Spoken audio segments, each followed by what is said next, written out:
കുഞ്ഞുമോളത് എങ്ങോട്ടേക്ക് കയറി കയറി പോന്നെ? ഇതിനു മുമ്പും നീ കൈ കുറെ വെച്ചിട്ടുണ്ട്. അന്നൊക്കെ വേണ്ട വേണ്ടാന്ന് വെച്ച് ഗതികേടാ. ഇന്ന് പക്ഷെ അങ്ങനെയല്ല. തിരിച്ചു തല്ലിയാലേ ഒരൊറ്റ മനുഷ്യൻ അറിയാൻ പോകുന്നില്ല.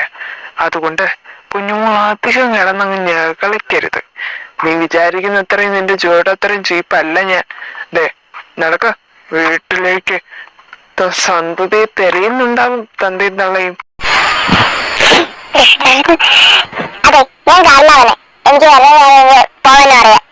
അയ്യോ, ഇതൊക്കെ നേരത്തെ പറയണ്ടേ താൻ? ഞാൻ അറിയാത്ത കൊണ്ടാണ് കേട്ടോ കയറാനായിട്ട് പറഞ്ഞേ. സോറി. പറ്റൂലേ, കറിവില്ലേ?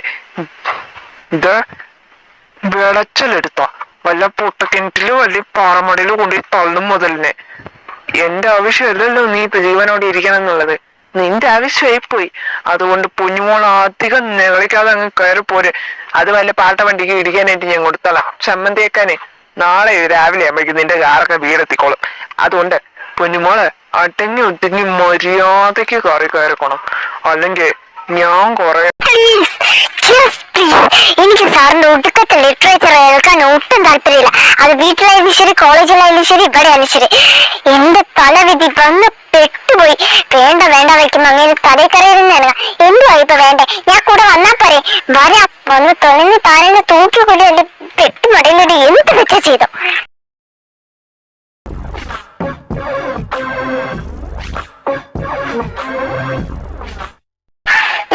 എന്താടോ ഉണ്ടക്കെന്ന് വെച്ച് ഇങ്ങനെ നോക്കി പേടിപ്പിച്ചുകൊണ്ടിരിക്കുന്നത്? അതെ, നേരെ നോക്കി മുമ്പിൽ നോക്കി വണ്ടി ഓടിക്കുക. അല്ലെ താൻ എന്നെയും കൂടെ വല്ല പാണ്ടിലൂർക്കും കൂടെ തലവെപ്പിക്കും. എന്റെ കൃത്തികേട് കയറേണ്ടി വന്നുപോയി. അതെ, അങ്ങോട്ടേക്ക് നോക്കി വണ്ടി നോടിക്കുക. റോഡിൽ ഇവിടെയല്ലേ ഉള്ളത്, അത് അവിടെയാ ഉള്ളത്. ഈ മോന്ത് നോക്കി ഒന്നും കിട്ടാനായിട്ട് പോകുന്നില്ല തനിക്ക്. ഓക്കെ ബോസ്, ഇനി മിണ്ടത്തില്ല പോരെ? അല്ല പിന്നെ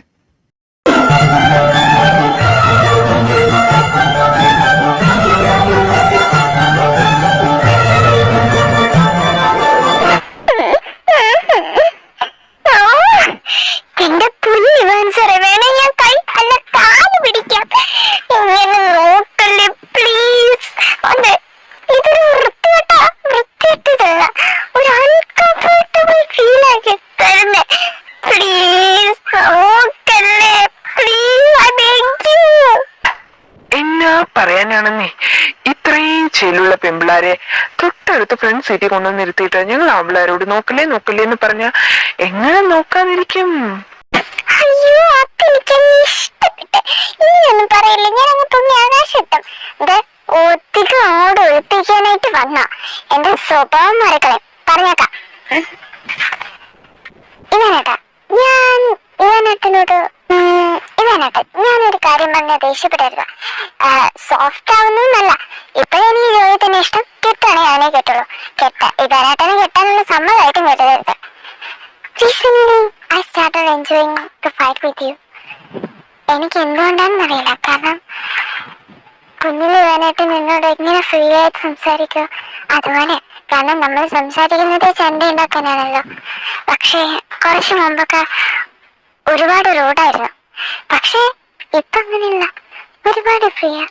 എന്താ എനിക്കുള്ള വേറെ വല്ല പണിയുമാണോ? ഇപ്പോഴെങ്കിലും മാഡം എന്നോട് കൂളായി ഒന്ന് സംസാരിച്ചല്ലോ, സോഫ്റ്റ് ആയിട്ട്. അതെ, ഒരു 2-2.5 വർഷം ഞാൻ നിന്നോട് റൂഡായിരുന്നല്ലോ. അതെന്താണെന്ന് വെച്ചാ നീ പോലും അറിയാതെ കുറെ ജീവിതങ്ങൾ തകർന്നിട്ടുണ്ട്. അതില് ഒരു കണ്ണിയാണ് ജോ.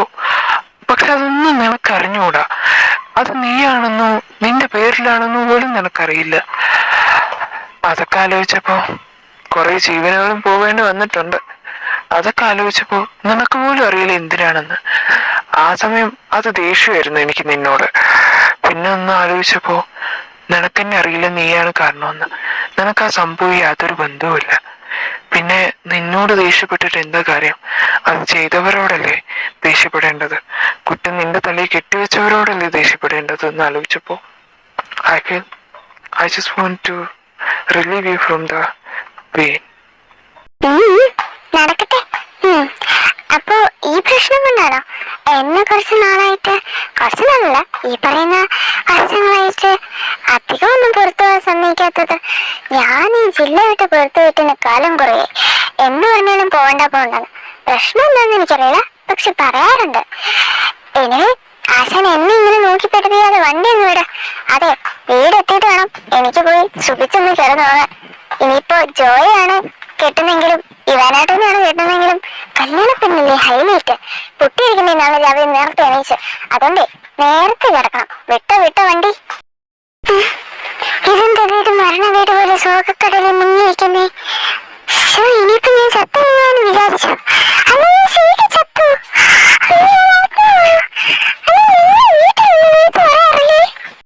മണ്ടത്തരം മാത്രം എന്ന് വിളിച്ചു പറയാതെ പൊട്ടി. അതെ, നിന്റെ കാര്യമൊക്കെ വീട്ടിൽ വിളിച്ച് പറയാം. ഞാൻ നിന്റെ കേട്ടുവല്ലോ. അതെ, ഒതുങ്ങി മെഴുകി മിണ്ടാതിരുന്നു. നീ ഇങ്ങനെ ആത്മാവണി പിന്നെ എങ്ങനെ എന്റെ കാര്യക്കേടെ എന്റെ കൂടെ എന്റെ വീട്ടിലേക്ക് വരും? ഇല്ലല്ലോ, നിനക്ക് ജീവനുണ്ട്. അവര് എന്തോ വലിയ പ്രശ്നത്തില. പൊന്നുമോളെ നൈസായിട്ട് ഇടപഴകി.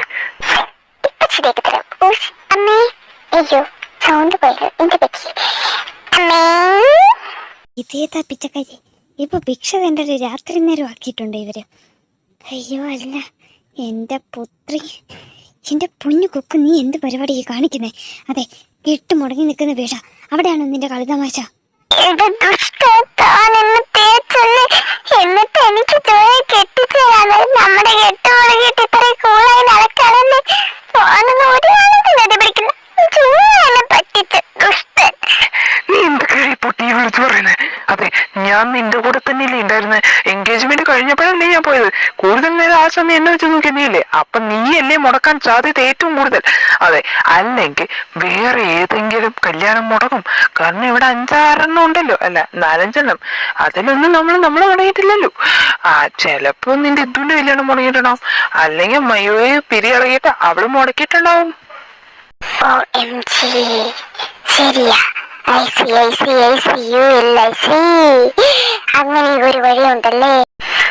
ഇത് IFC ബാങ്കാണോ ICFC ബാങ്കാണോ? ഇത് ഏതാ ബാങ്ക്? ICC ആണോ? എന്തിലോട്ടെ ഇതിന്റെ കൂടെ നടന്ന് എന്റെ തലയും തിരിഞ്ഞ് എന്തൊക്കെ തിരിഞ്ഞു. ഇതില് 2 ലക്ഷം രൂപയുണ്ട്. ഡ്യൂട്ടി കഴിഞ്ഞതിന് ശേഷം ബാക്കി തുക നാളെ രാവിലെ മയൂഖവർമ്മ മണ്ഡപത്തിലെത്തരുത്. എത്തിയ ജാൻവി ആരാണെന്ന് നീ അറിയാലോ. എൻ്റെ സ്വഭാവം ഒരുപാട് കൊന്നിട്ടുണ്ട് ഞാൻ. അതുകൊണ്ട് പറയാ, ഇത് സീക്രട്ട് ആയിരിക്കണം. ഇതിനോട് പറയണ്ട. അവൻ്റെ പെണ്ണല്ലേ, അവനെ പൊള്ളും. അതുകൊണ്ട് സൂക്ഷിച്ച് വേണം കാര്യങ്ങൾ ചെയ്യാൻ. നാളെ കത്ര മണ്ഡപത്തിൽ, അല്ലെങ്കിൽ നാളെ നേരം പുലരുമ്പോൾ മയൂഖവർമ്മ മരിച്ചിരിക്കണം. ആ വാർത്ത എനിക്ക് കേൾക്കണം. ഇതിൽ 5.5 ലക്ഷം രൂപയുണ്ട്. ഈ ദ്വേഷംബറും മരിച്ചേ പറ്റൂ എനിക്ക്. എന്നാലേ മയൂഖി എനിക്ക് കെട്ടാൻ പറ്റുള്ളൂ. അതുകൊണ്ട് തോർത്തിരിക്കണം നിങ്ങൾ.